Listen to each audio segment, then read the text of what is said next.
What is going on, everybody? We are back again for another NASCAR live stream from Wise Take Nation. This week, we are in Phoenix, Arizona at the FanShield 500 and hoping for another great week. Like always, my boy Tom is here. What is going on, Tom? What's happening, Shockey, man? Yeah, all you had to do last week was just play the chalk, and you would have cashed. It was ridiculously chalky. I think it was I was in the $4 20 entry, and it was like a 230 weights high for first.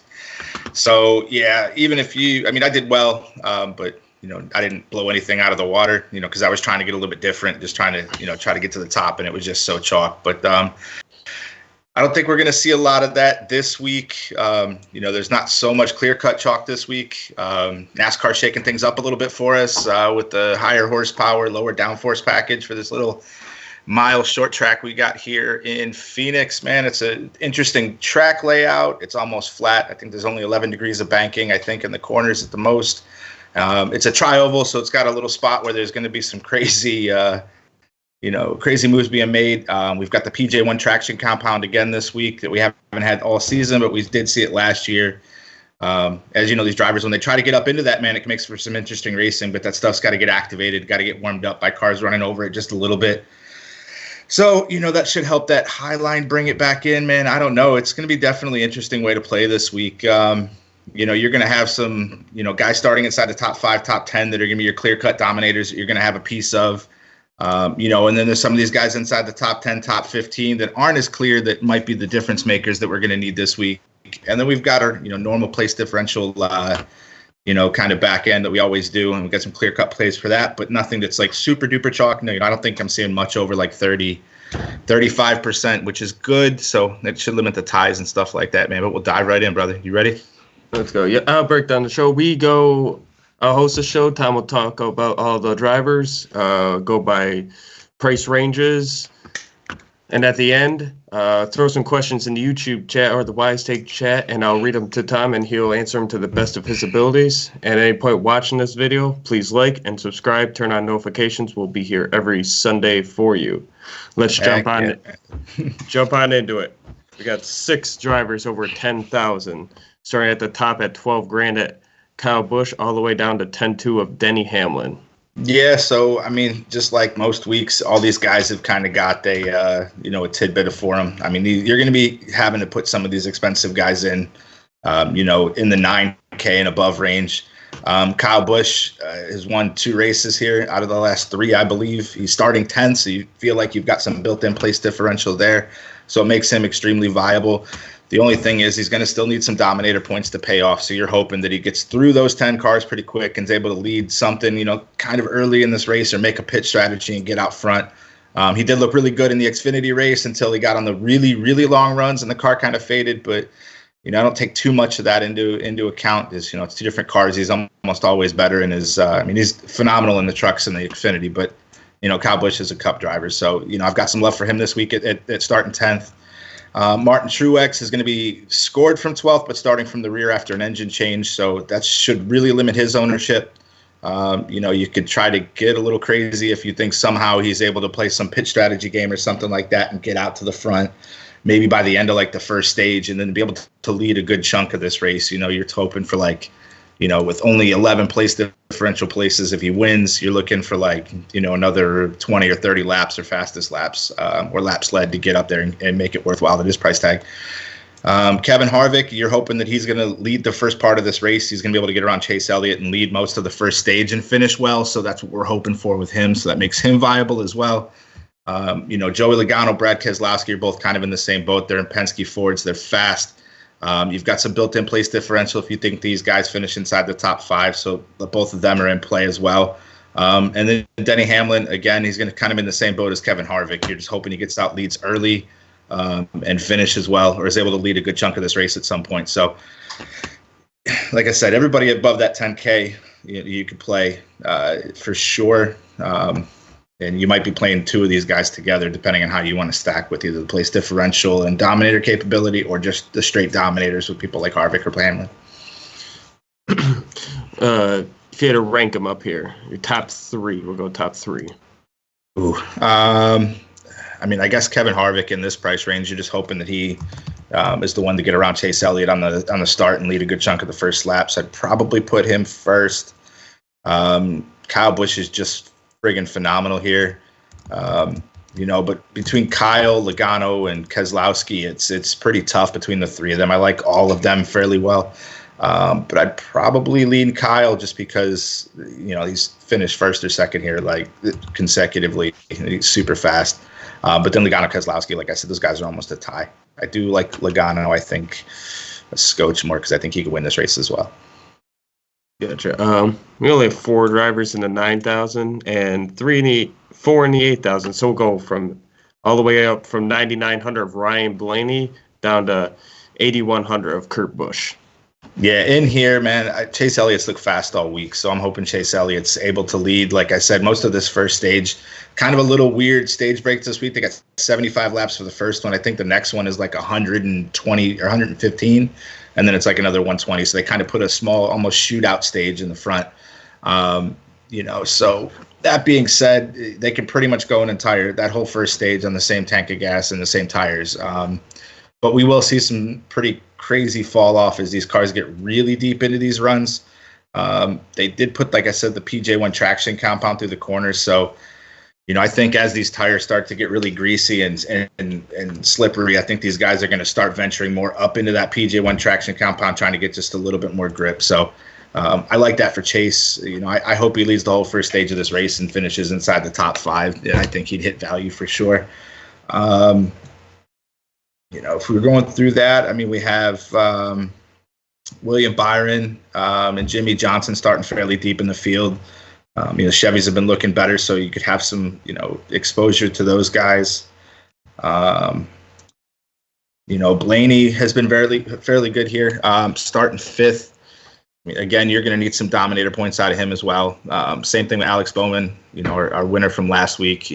A hammer, dude. He had like 105 fantasy points and looked really good. I mean, that's not a straight comparison because the track's a little bit different, but still, it's just mid-season form. His early season form is beautiful. Kyle Larson is one of those guys that, like he is every week, man. With Kyle Larson, it's just, are you going to go over, or are you going to go underweight on the field with him? Because either way, he's either going to take you to the promised land or he's going to completely screw your weekend. He's been 50-50 for us this season. I didn't have too much of him in the 500, but in the last 2 races, I had a pretty good amount of him, and he screwed me in the last one. So, but again, starting 4th, we might have that high line come in again. So, with him being at lower ownership, I think I saw him somewhere around like the 10% range. And again, like if I can get Kyle Larson at that low of an ownership, the 12%, I think is what I was looking at. So if you can get him in that low of ownership, it's, you're just that's what you got to choose. It's over or under on the field. So, I think with Kyle Larson and how good he's been recently, I'd definitely be taking a stand, on somebody like Kyle Larson. And then, again, Kurt Busch, again, you got to decide with starting 7th. You're going to need some type of dominator points, not a whole lot, or you're going to need him to go out, pretty much win this race to pay off from 7th.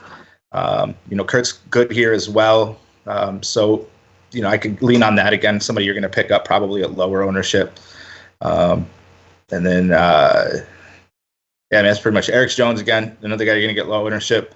And then, like I said, William Byron, Alex Bowman as well in the mid kind of ownership range, probably somewhere around the 15-20% range. And then the more popular guys in this range being the guys that are deeper, other than Chase Elliott starting the pole, and then Kyle Larson, I think, being sneaky.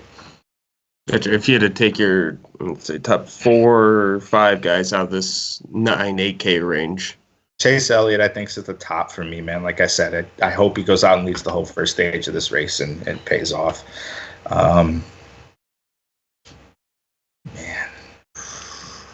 Probably Jimmy Johnson starting 21st.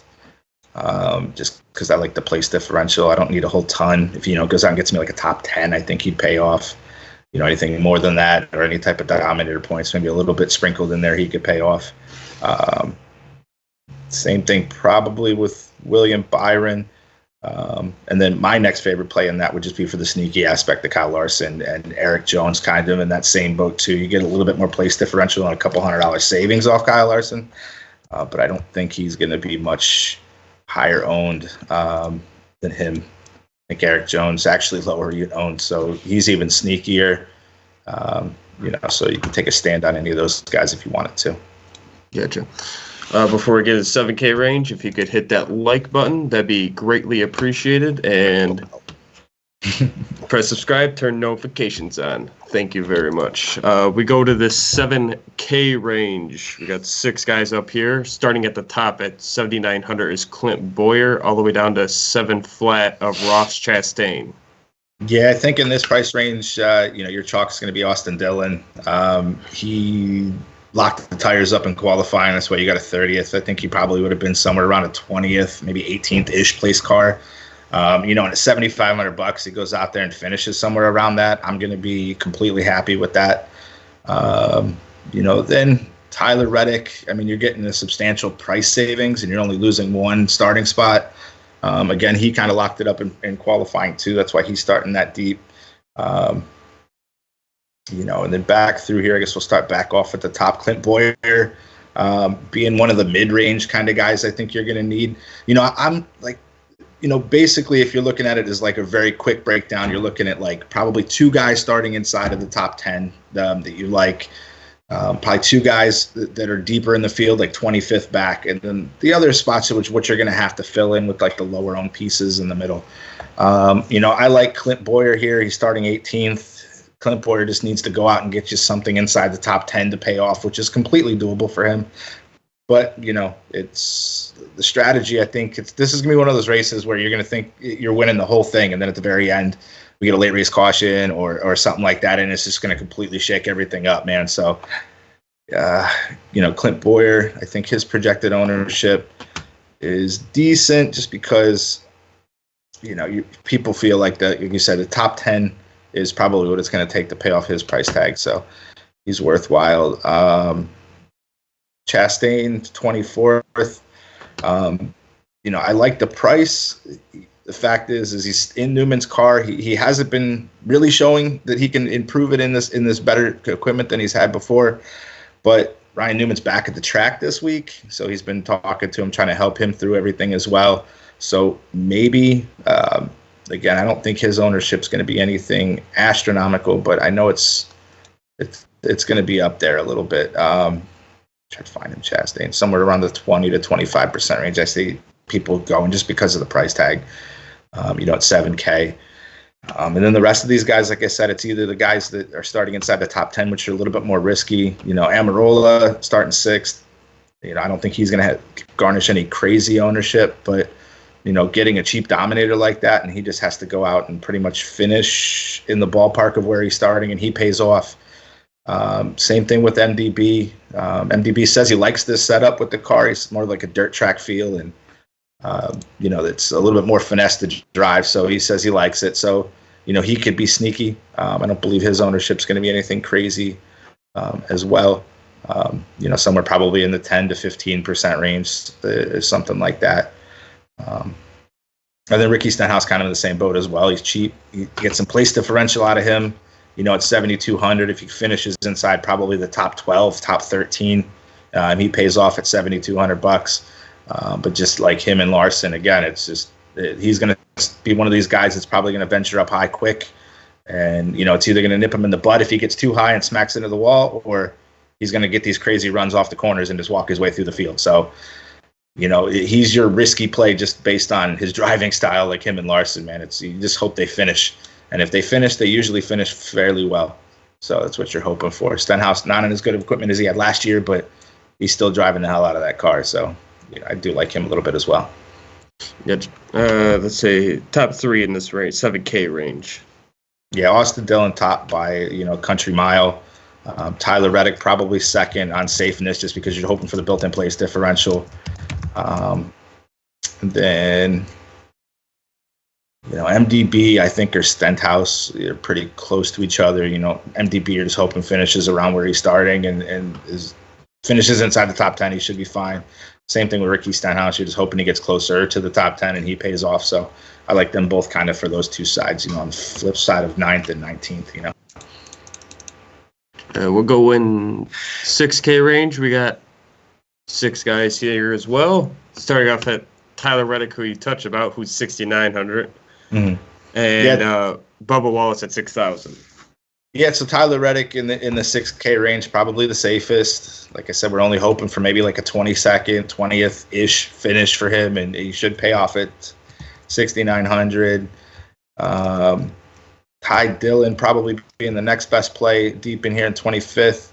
Bubba Wallace, 27th, man. It's again, he's been as far as fantasy goes, he's been hit or miss.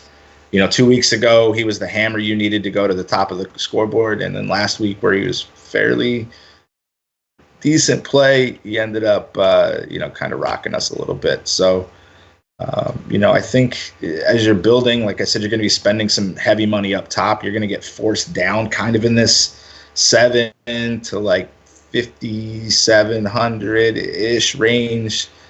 I'd try to stay anything under 6K, like maybe one guy, but so I think you're going to get forced down for at least one or two of your guys down here in this kind of like 7,500 to like 6K price range. It's just, how top heavy are we on the rest of your lineup? So like I said, Reddick probably the best play in this range. Ty Dillon, I do like second. I get the price tag difference, but I'm getting some more organic, couple starting spots further forward, so kind of balances them out. Bubba Wallace, like I said, he just has to finish somewhere around 20th, even 22nd, 23rd. I think will pay off the 6K price tag, with 6-7 place differential spots, and then the finishing position. Then the rest of them, Chris Buescher. You're looking for, a finish about where he's starting, somewhere close to 20th as well. He's been pretty decent this season, so I like him there as well. And then these other guys, Christopher Bell and Cole Custer, you're playing rookies. These are the true swing for the fences if you're taking any rookies. I mean, we don't really know what they're going to do here. They've been in Xfinity cars of this track, but never in a Cup car. Starting 15th and 16th, it's a dart throw for either one of those guys. I think you'll get them both. Pretty low ownership. I'm guessing pretty close to each other. Yeah, somewhere around the 15 to 16% range, just because people are hoping that these guys are able to squeeze out a top 10. Gotcha. And let's take anybody below 6K, most interested below the 6K range. I mean, it gets really nasty down here. I probably wouldn't play anybody under Timmy Hill unless, like I said, you're thinking that there's going to be a wreck fest or something like that. Then, you're just kind of trying to do a spot holder with one of these guys so you can spend all your money on the other 5. If you plugged in somebody like Timmy Hill, it leaves you close to $9,000 per driver for the other 5. So you feel pretty comfortable building a top heavy lineup, which is sometimes the way to go. I could definitely see you if you want to do that. You're just doing it, like I said, you're stuffing in the other 5 studs, and you're hoping that you get pretty much the top 5 finishers or the top 5 place differentials with everything else. Probably wouldn't have, much of Brandon Poole. Ryan Preece, I just don't like the fact that he's starting that far forward. Same thing with Michael McDowell. Again, these guys just have to finish in this ballpark to pay off, which it's doable for them. But it's going to be all about your roster construction if you're stuffed into these 5K guys. I mean, if you're anything under, like I said, maybe even under Bubba Wallace, like I said, try not to do more than one, just because I don't think that's going to be the way to go. Because if you do one down here, it gives you the opportunity to build a little bit more balanced for your other 5 drivers. But, even stuffing in like the top 2 guys or something like that, and then trying to get your mid-range priced guys or mid-range starting guys to get you to the top. That's how you're going to have to build. But like I said, if at all possible, try to stay above the 6K if you can. If you're doing small entry stuff, if you're doing mass entry, you're doing 150 teams, okay, you're going to end up getting some exposure to these guys just because you try to build in these wild ones in case there's a wreck fest, which I don't expect a wreck fest out of here. I mean, we might see maybe more wrecks than we've seen before just because it's a lower downforce package, and they get in the higher horsepower car, so maybe. But even with that, I don't think the wrecks are usually that bad. It's not like Daytona where you're going to miss half the field. You might lose 2 or 3 cars, in a wreck. They don't usually get too tangled up, even though it's a short track and everybody's kind of smashed together. But field spreads out pretty quick. Those back markers, people like Timmy Hill, Brandon Poole, LaJoy, all these guys, even LaJoy and Suarez, they're going to get lapped pretty quickly. I think a lap time around is 25, 26 seconds. So, it doesn't take too long. If you're a second off the pace, halfway through the first stage, you're already getting lapped. So, and it's just going to continue to go like that, especially you lose more on pit road. It's just bad for these guys down here. But, if the race gets weird, you could potentially pay off and be able to stuff in 5 other studs because you saved all your money on one guy. But like I said, try not to do more than – I definitely wouldn't go more than one guy under 6K. Yeah, and then we'll wrap it up for the driver breakdown. If you liked it, hit the like button. Thank you. Now we get to the question portion. Just throw your questions in. We'll be here for a little bit. Just throw them in as fast as you can, or if you got multiple questions, go ahead. As many questions as you can get in, I'll answer them. Lewis. What is it? Lewis. I said Louis. Lewis. It could be Louis. It could be. I'll go with both. As top 5 exposed drivers in the 20 max. Top 5 exposures. For me, I like Chase Elliott a lot. I think he's going to probably be my highest. Him and Kevin Harvick, not too far off. So those are I like Elliott and Harvick and Hamlin for my 3 dominators. You're getting first, second, and third. It almost seems too easy. And then the rest of the exposed guys, I do like Austin Dillon. I do like Tyler Reddick a lot. Ty Dillon. As far as the kind of plug and play price differential or plug and play place differential guys, more attractive based on price. For that one, Austin Dillon being 30th, I like that at $7,500. Tyler Reddick.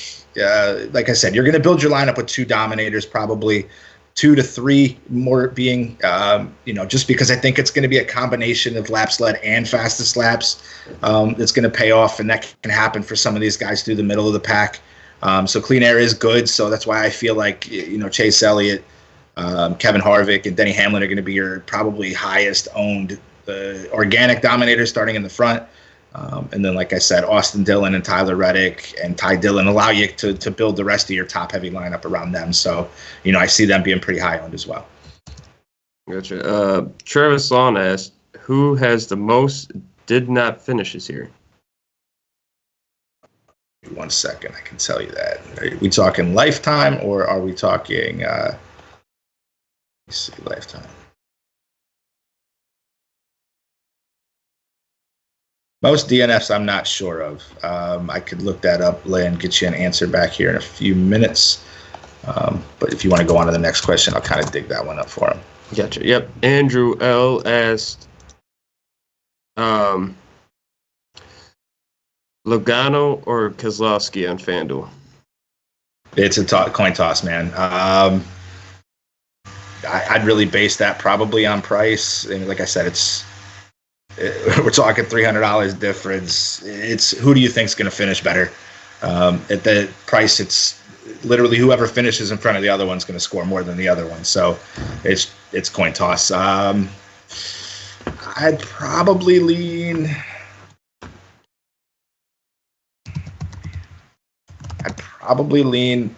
Preferably Logano for me, but we're not talking anything crazy different.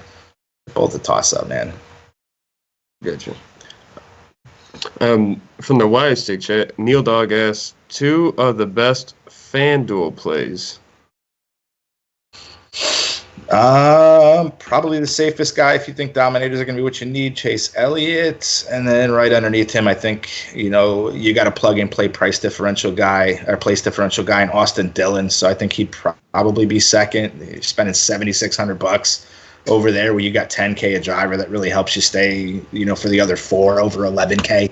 And if you plug in, say, somebody like Austin Dillon and Tyler Reddick, you can really do whatever you want. So I guess that would probably be what you'd be looking at. Dominators, Chase Elliott, Kevin Harvick, 1, 2, probably. Dominators are what we need. And then place differential, just like on DraftKings, would be Austin Dillon, Tyler Reddick. It's M. Latif 26 as who is your sleeper pick? Ooh, sleeper pick for me. All right. So I'm gonna tell you. I'm gonna say Kyle Larson. Now, those of you guys that are tuning in, if Kyle Larson hits the wall, don't feel like you don't have to come back. It's why he's my sneak pick. So yeah, Kyle Larson probably is my favorite sneaky pick because I just hope he goes out and leads a good chunk of this, first stage or somehow, or is able to stay out front, or that top line comes in and is just beneficial to him. And at $8,800, I like that. And then probably the second sneakiest for me, probably the guy right underneath him, Eric Jones, in 11th. If he can finish top 5 or get out and get some dominator points and finish where he started, he could be pretty sneaky too. Larry Nichols asks, who could have the better finish, Almirola or Bowman? I think Bowman's got a better chance at the finish than Almirola. I think Almirola's ownership's going to be practically non-existent. Where did I see Almirola at? He was low. Almirola's somewhere around 5 to 6%. So yeah, I definitely think Bowman's got a better shot. Gotcha. Judd 31 asks, history shows it could be 3 dominators. If it is 3 dominators, who do you see it being? 3 dominators. So if I was building a cash team, I think I'm 3 dominators.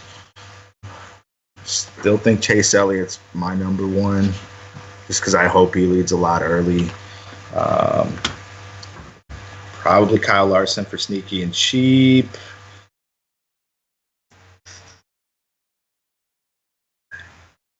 So if I plugged in Elliott, Larson, and Hamlin, if you were going just, I don't even need that. Get Hamlin out of there. Probably Logano. If you did Elliott, Larson, and then Logano, I think being a little bit more sneaky. If you're building a 3 dominator team, I'd probably be something like that. One kind of guy between 10th and like 20th that you think is going to be able to finish somewhere around the top 10. Then you could stick with one heavy chalk guy like somebody like Chase Elliott, and then you're going to have to swing for your other dominator. That's why I've kind of put Kyle Larson in there, something like that. I think if that's how you're going to build your dominator group, you're going to need one is like a straight probably top 5, top 10 guy you think is going to dominate. And then the second one being either somebody you're going to take that's going to be lower owned, that you're taking a swing for, or you're going to take a guy that's starting a little bit deeper in the field, maybe 10th, 15th, 20th. And then, the other one, you're trying to find kind of a balanced piece that's, starting somewhere inside of the top 20 that you're taking, like I said, again, whether you're taking him for place differential built in, or you're taking him just for straight dominator. So, like I said, if I was going, my 3 would probably be, if I was building a cash team, be like Elliott, Larson, Logano. But, Larson I'm taking a swing at, Logano you're taking a swing at. Yeah, it still leaves you with like $7K for the other 3. Yep. If you ask a question, hit a like button. That would... Or come join us at the Wise Take Nation, man. Yeah. It's fun over there. Yeah. Go ahead. Sorry. No, so we got Shockey over here is my PGA guy, NHL guy. So you got CK, who's the OG, MLB, NBA. We've got all the things you need over there. We've got cheat sheets. We've got the we've got our model that does our projections and stuff, man. We've been crushing it lately. Last week, even on DraftKings, or on FanDuel, one of our good members, G Tuck, took down second place in the tournament, took $800 home in NASCAR. He's had some big wins on NBA recently as well. We teach you how to be just a better DFS player, man. We're not sitting here saying, oh, you definitely need to play these guys. We'll tell you guys that we're going to be higher on, but it's all about being a family and, talking, and we spread the information between each other. The members all up in the Slack are throwing on what they've learned, and it helps us be better DFS players, man. That's my favorite part. I was a huge NASCAR fan my whole life, but never really in the DFS things for the last 3 years, man. That's all I've done, and it's been really good to us this year. And it's looking like it was really good to us last year. It's been good to us the year before that. So, we're just killing it, man. So join us over at wisetake.com, man. That's where you can see it. There's day passes available if you guys just want to try it out and just see all the craziness. And the Slack is with the monthly memberships are above, or if you get you get one of the full subscriptions to a season pass or something like that, man. But I think it's $3, I think, for the day pass, so you can't go wrong with that. Just come try us out, man. Once you're here, you'll be hooked, man. I love it here.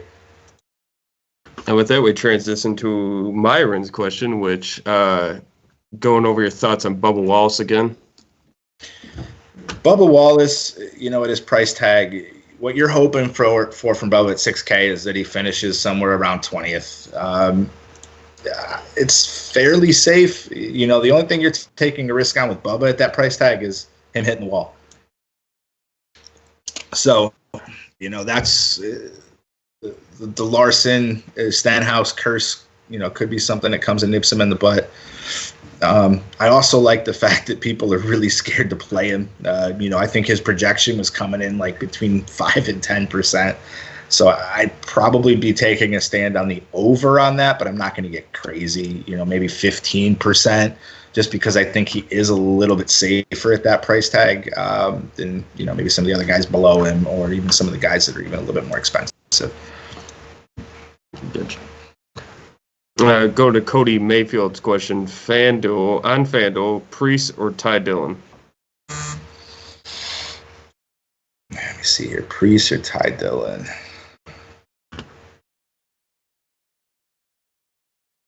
Ty Dillon for sure.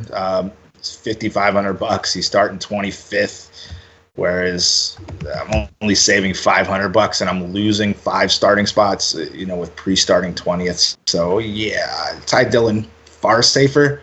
And that's only if you need to, like, if you're really trying to go top heavy. I think if you put him in, I don't have FanDuel open, but you could probably spend $12K or so on the other 4 guys. It puts you in a good spot if you're building extremely top heavy. I just hope at that price tag he goes out and gets you something with a teen in front of it, and he could potentially pay off even on draft, even on FanDuel. You mentioned earlier, but just to go over for Latif being on a wreck race. He's like, do you think it will be a wreck race? Not really. I think the average here is like 5, I think. That's including the 2 stage breaks. So you're talking like 3 cautions. Maybe we'll see 1 or 2 more. It's just going to be more where they fall on this one. If it's early, it could take out somebody that was, a piece of, starting up front chalk. If somebody has issues like a tire pops or somebody hits the wall that's starting up front, venturing up into that PJ1 traction compound too early. If they fall later in the race, strategy could start to come into play where these guys are, kind of swapping around. So I'd say I don't think it's going to be a wreck race. It's not like Daytona where you're losing half the field, but maybe 1 or 2 more than we've seen just because it's the low downforce, high horsepower package. But I don't think it's going to be anything chaotic, but there's always a chance. So if you wanted to build a 20 entry max by hand, you could put a recce kind of build in there, because if you stuff in somebody like Timmy Hill starting 38th or something like that, I wouldn't put him, but if you start somebody in those low 30s, it does give you a lot of opportunity to build your line pretty heavy up top. So you could play 1 or 2 like that if you wanted to as well. Larry Nichols asks, who do you think could hit Kurt Busch, Blaney, or Newman to finish top 8? What was that question again? And Newman's not racing, so I'll throw Chastain in there, I guess, if you NASCAR. But yeah. Okay. It says, who do you think could hit Kurt Busch, Blaney? Oh, who do I think could hit Kurt Busch? Yes. Blaney, or was it Busch, Blaney, or Newman? So we'll say Chastain. Yeah. Busch or Blaney, Kurt Busch or to Blaney. Finish top 8. Let me look here. Busch or Blaney. Blaney 5th, Kurt Busch 7th, 8,100. We're saying hitting value. I think that Kurt Busch has got a better chance of hitting value starting 7th at an $1,800 price difference. But I think Ryan Blaney, both of those are going to be one of those kind of mid-range sneaky guys that you're going to have a piece of. So that's Kurt Busch. They're thinking sub 10%. I like that. I'd be able to take a stand on that. And then Ryan Blaney, a little bit higher, somewhere around the 15% mark is what I think he's going to come in at. But I don't know. I definitely like taking a stand more on somebody like Kurt Busch with a couple extra place differential spots. I could see myself standing. I feel more comfortable standing over on Kurt Busch than I would be standing over on Blaney, but it's going to put him kind of in the same boat, somewhere that 15% range or so. Gotcha. Christopher, I'll just say Christopher. He says you don't seem to be too high on Kyle Busch, but maybe he wasn't here for that part of the show. I don't know, but no, Kyle Busch is a phenomenal play. It's not like uber chalk Kyle Busch this week. You're going to definitely have a ton of exposure to him. Probably, if 20 entry max, he's going to make 4 or 5 teams probably. Just because you're hoping for that organic place differential, and the guy is just an absolute savage here. The only upside limitation is whether he's able to get up early and get out there and lead some of this race or get some fastest laps.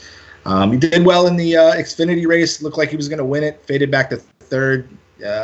So I like him. I mean, like I said, it's just not 50%, 75% Kyle Busch week. He's not starting all the way in the back or starting on the pole. He's starting where he's comfortable. So, starting somewhere in the middle of the pack is not where he normally starts. So, but yeah, you got to have a lot of, like I said, you're making a 20 entry team. He's making 4 or 5. It's not like he's not like a fade or anything this week. He's a great play. Just, you don't have to sit there and build your teams, all of them around him this week.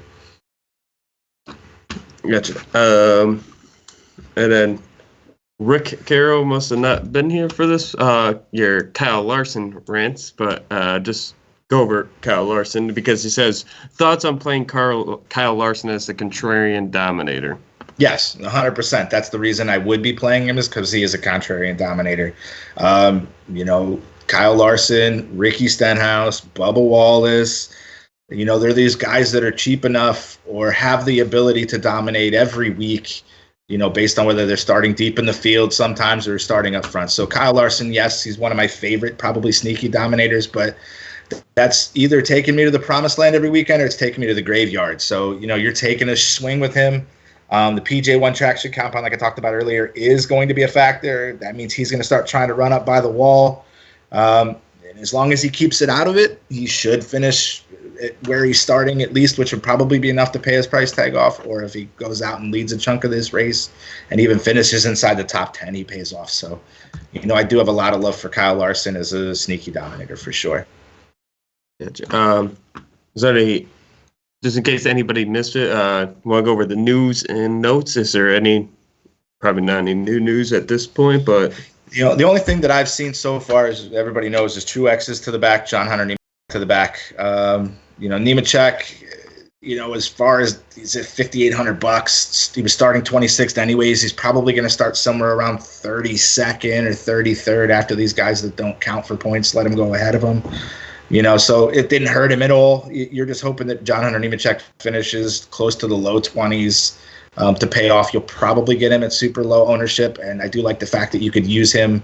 If you were trying to go top heavy, $5,800 leaves you a lot of money for your other 5. But I don't really see what's he on FanDuel. Maybe he might be an even better play on FanDuel. Where is he at? Nemechek's $4,500. I mean, you could do whatever you wanted if you think he finishes somewhere close to 20th. Could potentially pay off at that dirt cheap price tag on FanDuel as well. Gotcha. Let's stay. I don't know if that's a question. It just says a bunch of drivers' names, but that's it. What are the names? I'll just go yes or no. It says Harvick, Amarola. Yes. Yeah, nah. Maybe. I mean, if you're playing 20 entry, don't play Amarola. You don't have to unless you're trying to get sneaky. You could be sneaky. Next. It just says Dylan. That could be either. Oh, this Dylan. is probably his lineup. Yeah, I know, but it's only 5 guys. Oh, give me the 5. We'll see if he's trying to stuff who's in. There we go. We got Harvick, Amarola, Dylan, which could be either Dylan, or maybe it's both Dylans, and that's why it's 5. We'll try that. Both Dylans. And Logan Bowman. Dylan. Logano Bowman? Yeah, sorry. See, the typing messed me up. I didn't think about it. Logano Bowman. I'll just do a 5K. I don't know. Maybe he was just I don't know what that could have been. But if you're building a 3 dominator build, okay, but that's going to force you down to like Quinn Hoof, JJ Yaley, or Reed Sorensen on the 5 names. What was give me the other? What was the second name? It was Harvick. Amarola. Yeah, whatever you're building wouldn't even have worked. You wouldn't have enough money left for your 6th guy anyways, because I plugged in both Dylans. So unless we went with that, let me try Amarola. If I took out the more expensive one, Amarola 77. That leaves you $4,800. I wouldn't go that route unless you think this race gets wrecky and somehow you're just trying to get the 5 guys that finish decent. But I don't like only having $4,800 left on DraftKings. Oh, that's probably FanDuel. See, there we go. Maybe. If you haven't already, please hit the like button. That'd be awesome. Thank you. And subscribe at the same time. Larry asked, does cars matter? And could Toyota have a better day than Chevy today? I mean, if you're looking at it on paper, Toyota should have a better day than Chevy. If you're looking at past data, Chevy's been strong. You know, these Hendrick cars have been a lot better than they were last year recently. You know, statistically, I think Toyota's probably got the edge this week, you know, as far as guys that should finish inside the top 10, you know, with like people like Hamlin and Kyle Busch starting, you know, inside the top 10. So, yeah, I think Toyota's got a better chance of beating Chevy this week, but it wouldn't surprise me if Chevy did it. Gotcha.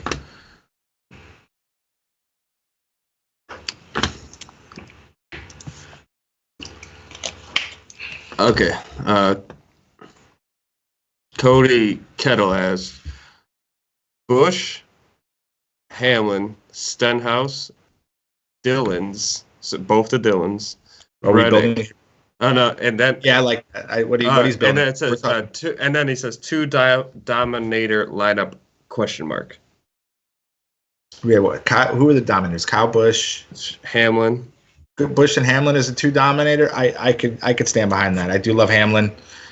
You know, starting 3rd, you're hoping he leads early. You're thinking Kyle Busch, you know, either gets some dominator points and finishes inside the top 5. So yeah, that's a solid 2 dominator right there. Gotcha. I have a question. How many people would you play inside the top 5 in one lineup? Would you go multiple inside the top 5 in one lineup? Top 5, I mean, you could go 2. You know, if you're really trying to get, you know, I could see, you know, if you wanted to go really expensive, 2 guys in the top 10, you're looking at Elliott and Harvick. So, yeah, you can. I definitely think you'll have 2 guys inside of the top 10, 12, 15 for sure.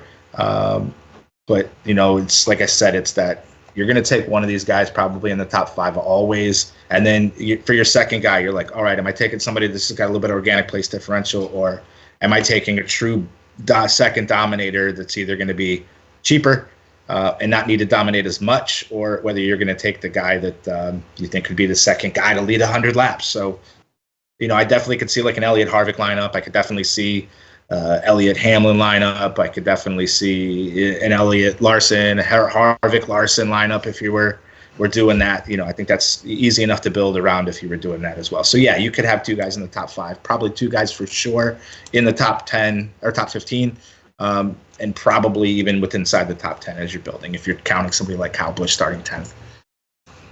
Gotcha. Looks like that is all the questions. Oh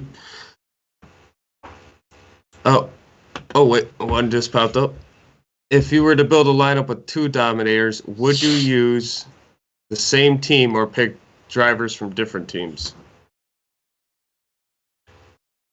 You could. I don't think I'm going to be focusing on trying to stock 2 drivers from the same team, but I could easily see you building a lineup with Logano and Keselowski in it. I could see you building a lineup with, you know, Kyle Busch, Denny Hamlin in it. You know, so yeah, you can. I mean, if you wanted to build a couple teams around that, do that for sure. You know, I don't think that's going to be the golden ticket, but like I said, it's the one super dominator that you're taking. Just because you think he's chalk, and then the second guy is the little bit lower owned dominator that you're going for. And then if you're going for the third, it's again even lower owned dominator. It's combination. Well, that looks like to be it. I think this was a successful show. Yeah. Not as much Chris LaJoy questions as last week. I have to go through so many questions like that. But thank you all. LaJoy ended up being okay last week, but okay. Yeah. We already hit the wall this week. I'd like to thank all of you for joining, liking, subscribing. If you'd like more, come join us at the Wise Take Nation. For myself, at Clint Patrikas on Twitter, always hit up Tom here at KartRacing_22. We'll answer any questions in the Slack chat. If you hit us up on Twitter, answer them there too. Probably, maybe, yes. I'll try. We will. Thank you all, and good luck today, and peace out. Good luck, guys. Yeah.